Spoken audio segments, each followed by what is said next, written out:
Ya udah pura-pura itu pura-pura.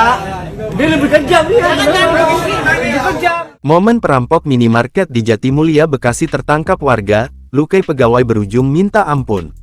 Sebuah video penangkapan perampok minimarket di Jatimulya, Bekasi, viral di media sosial.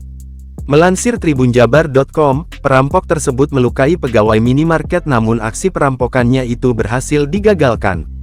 Peristiwa perampokan itu terjadi sekitar pukul 22.50 waktu Indonesia Barat saat toko akan tutup. Pria itu tiba di lokasi menggunakan sepeda motor Yamaha Aerox. Lalu pelaku masuk ke minimarket tersebut dengan membawa senjata tajam berjenis celurit lalu langsung menanyakan brankas kepada pegawai.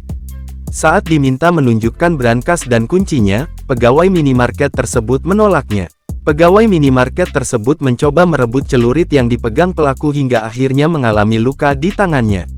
Dalam video yang beredar, pelaku perampokan itu terlihat sudah dikerumuni warga di minimarket.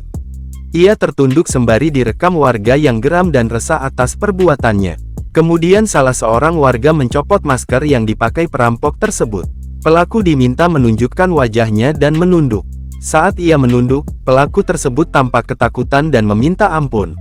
Terdengar sejumlah warga ragu dengan permintaan maaf pelaku dan menyebutnya pura-pura dan kejam.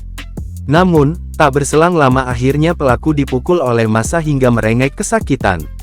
Meski begitu, terdengar suara warga lainnya agar pelaku tak dihakimi dan segera dibawa ke pihak berwajib. Bahkan terlihat pegawai minimarket melerai meminta warga tak memukul pelaku perampokan tersebut.